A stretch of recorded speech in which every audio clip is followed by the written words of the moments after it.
Bonjour à tous, c'est la deuxième émission de l'année 2015. Bienvenue encore dans l'émission Gas Quiz, l'émission de cuisine malagasy sur Canal Austral et Piment TV. Aujourd'hui, dans l'émission Gas Quiz, nous allons parler de la viande, c'est-à-dire la consommation des Malgaches concernant la viande et aussi les accompagnements et tout ce qui tourne autour de la viande. Tout de suite, reportage.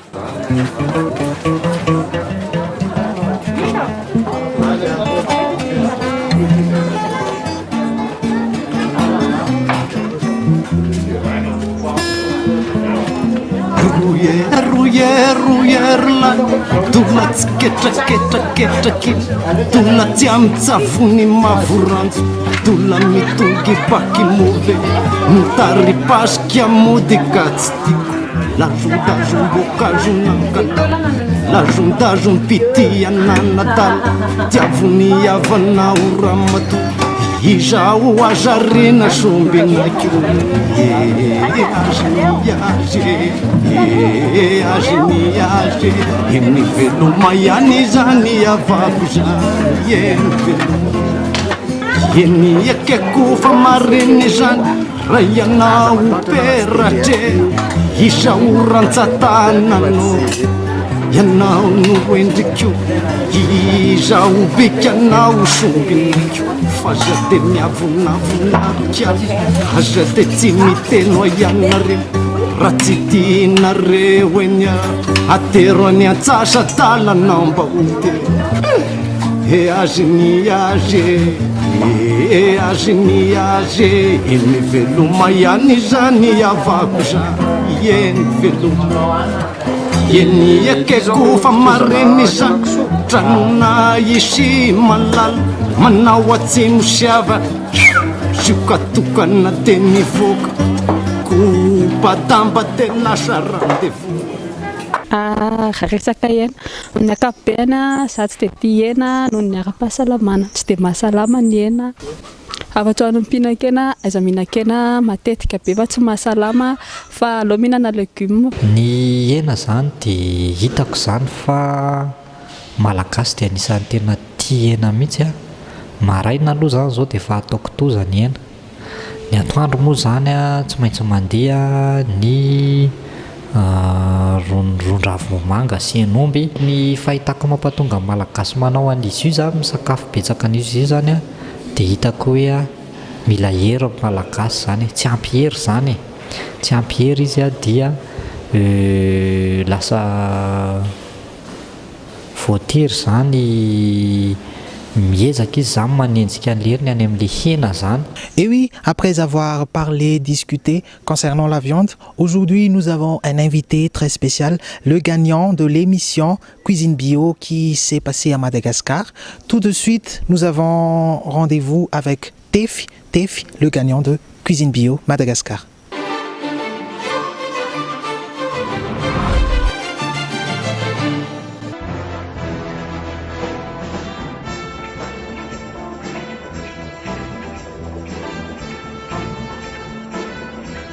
Ny dingana farany zay narahantsika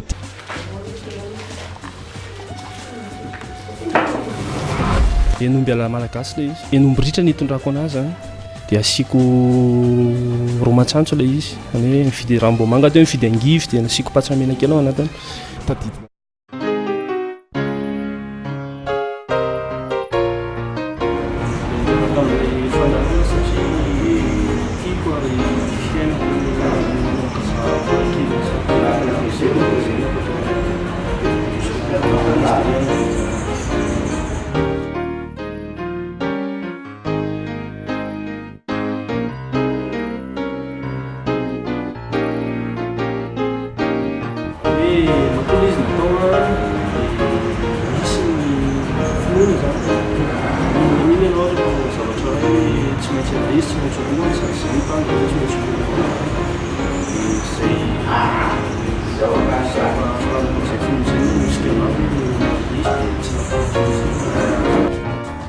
Samy makiny azy fa tandremy sao dia vaky a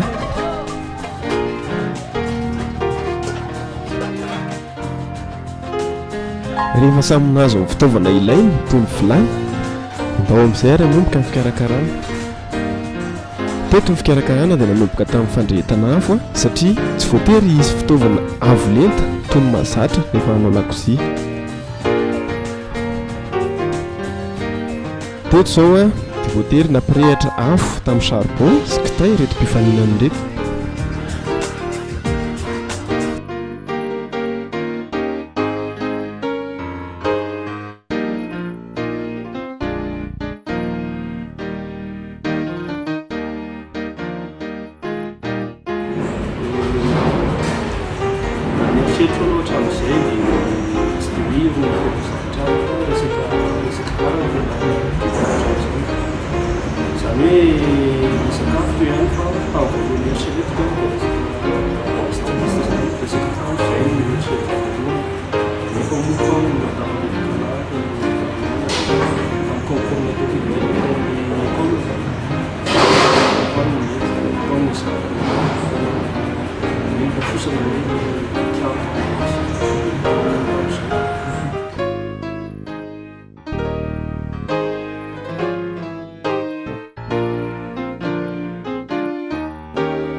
Et maintenant, nous allons tout de suite suivre comment les Malgaches cuisinent chez eux et sa façon de cuisiner. Tout de suite, l'image.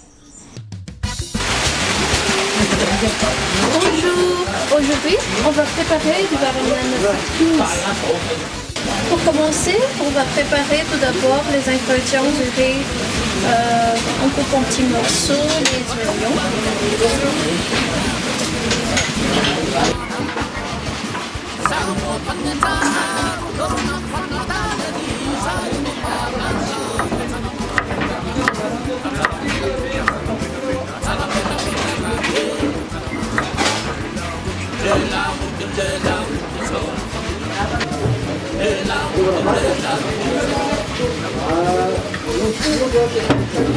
Ensuite, on va découper aussi les tomates en petits morceaux et avec l'oignon.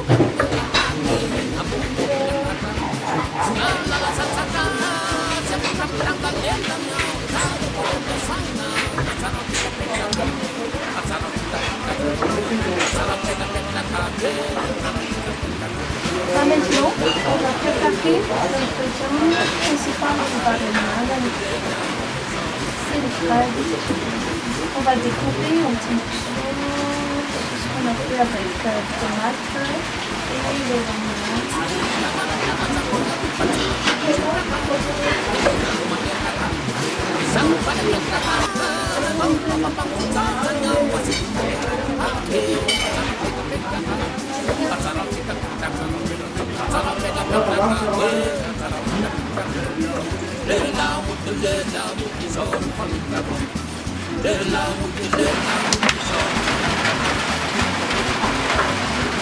On va ajouter un peu d'huile.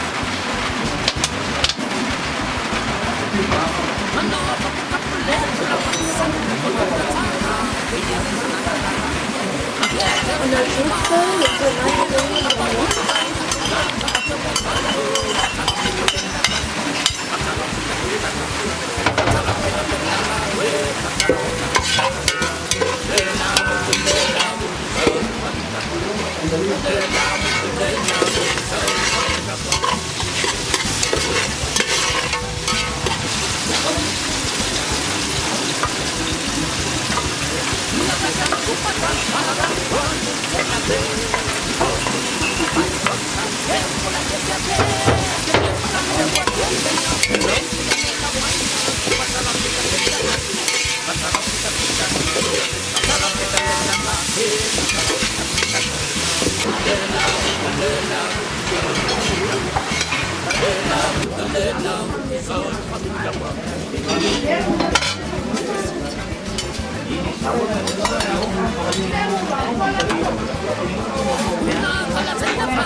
Et oui, et c'est ainsi que notre émission s'achève. Je vous donne rendez-vous toujours à la semaine prochaine avec une toute nouvelle rubrique, toute nouvelle contenu. À la semaine prochaine et n'oubliez pas de revoir notre émission sur le site web de piment.tv et canalaustral.tv. Au revoir et à très bientôt.